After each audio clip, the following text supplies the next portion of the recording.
How is this book not more popular? In this week's show, how being rich or poor affects your chances at success, how where you are from affects your chances, and how even your birthday affects them.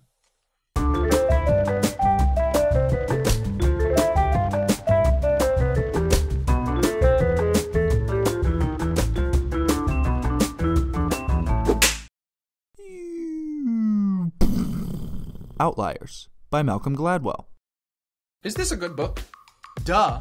Do you even know who Malcolm Gladwell is? This book is about how success works, but in a much different way than you'd expect. So, what are 3 things we can use from this book? Socio-economic Status. They did their secret handshake and left the schoolyard. Richie, though, would not be heading home. His parents had scheduled him for sports practice and trumpet practice.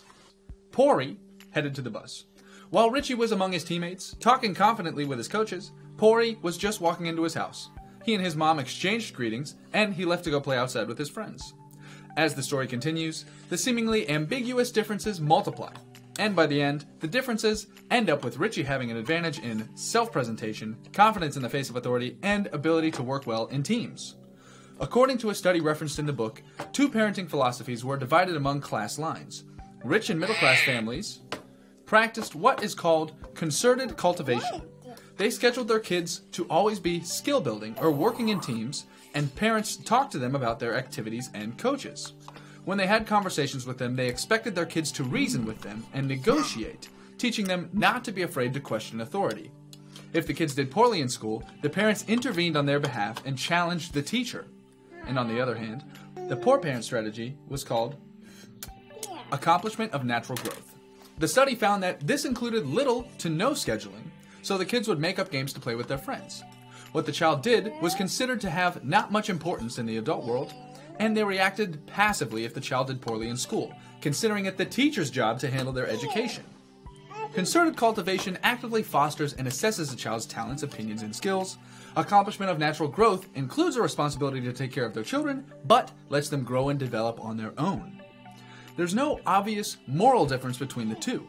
In fact, they said poor children were better behaved, less whiny, more creative in making use of their time, and had a well-developed sense of independence. But Richie presents his best face to the world as a matter of habit, and while Pori is independent and creative, he can't seem to make the world bend to his will the same way that Richie can.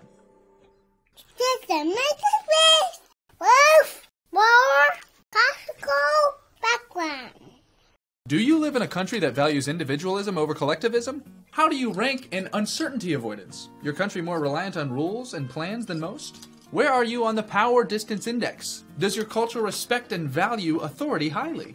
In your language, is the talker expected to convey the message, or is the listener expected to interpret correctly? Atop our distinctive personalities, we have tendencies, assumptions, and reflexes handed down to us by the history of the community we grew up in. Does your part of the world value honor? A study from the book showed that if you lived in the south of the United States, you are more likely to get into a fight after being insulted, and much more likely to laugh and shrug it off if you are from the north. And one of my favorites, how did your region farm? What were the farming practices of your ancestors? If you weren't a rice farmer, maybe a corn farmer perhaps, your peasant ancestors may have said things like, if God does not bring it, the earth will not give it. After planting the seeds and going through the farming process, there was nothing else to do but wait for God. Then, in the winter, when they couldn't farm, they would have to practically hibernate and do as little as possible to not use too much energy and therefore end up eating all they had before the next farming season. But farming rice is completely different. The harder you worked, the more you planned, the more you tested and altered your methods, the more rice you could produce. The amount of work you had put in had a direct relation to how much rice you and your family ended up with. The peasant rice farmers would say things like, no one who can rise before dawn 360 days a year fails to make his family rich. Just think about the difference between those proverbs. Farming methods had your ancestors either working to a degree and hibernating due to necessity, or working nonstop year-round. And the implications of this are not hard to notice these days. There are clear differences in how hard the descendants of rice farmers work. Just go to any college campus and do some research, or even just ask around. Isn't that cool? These philosophies were passed down and acted out, just like the underlying rich versus poor parenting strategies were. And they have tremendous implications of how people can generally have different advantages within different systems. And Speaking of, Happy birthday, loser! Ding. Ding. why are there 5 times more accomplished hockey players born in January than in December? Well, have you ever watched a fully grown adult compete with children? You might as well have, all throughout your life. Depending on the birthday cutoff date of certain schools or sports, there can be differences in kids' ages that span an entire year. Put the kid born at the beginning of the cutoff date, January, February, March, against the kid born at the end, October, November, December, and you've got a significant age difference. The players born in January are practically a year older than the December kids, and in young age, when kids are just starting hockey, that's a big difference in physical maturity. They are better because they are older. Then they get picked for special teams because they are better. Then they get more practice, play more games, and get even better, further increasing the difference in ability, giving the younger kids very little chance to catch up. And now school. The children within grades can be up to a year apart. It's hard for a 5-year-old to keep up with a child born many months earlier. And the previous trend similarly plays out. The disadvantages do not go away. The patterns of achievement and underachievement or encouragement and discouragement stretch on. The children seen as smarter go into better programs and yada yada. They get a big head start so that they are better now, but they weren't. They are better now because of the opportunities they were afforded due to the initial age advantage. Successful people are products of history, community, opportunity, and legacy. Success is grounded in a web of advantages and inheritances. Some deserved, some not, some earned, some just plain lucky, but all critical. Wake up! Generally, rich parents push their children to have opinions and present their best selves, and poor parents let their children grow as they will. The culture you were raised in and have heritage in have an effect on who you are and how you function.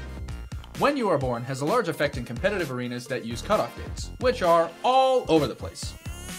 Along with pointing out some of the problems of our cultural systems, the point of this book was to show that success is not just a factor of hard work. While it is an obvious and important part of success, sometimes there are unseen advantages, like legacy, history, and opportunity, that play some strings. This is a great book. Malcolm Gladwell's books are really fun reads. Whee! Fun. Seriously, don't know how this book isn't more popular. Ooh. Thank you all for supporting what we do. I received some suggestions for books to do next, and they were added to the list. If you'd like to leave us a suggestion, please feel free to do so in the comments. Not my eye. Be our friend, subscribe so you don't miss next week's video, and we'll see you next week. Bye. Bye!